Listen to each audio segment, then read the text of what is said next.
அதுக்குள்ள போட்ட நீ காசு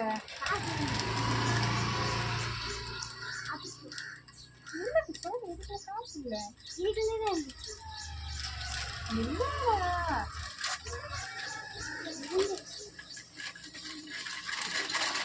எல்லாத்தையும் கொட்டு காசு மட்டும் இல்லைன்னு வையே. அப்புறம் இப்ப எங்க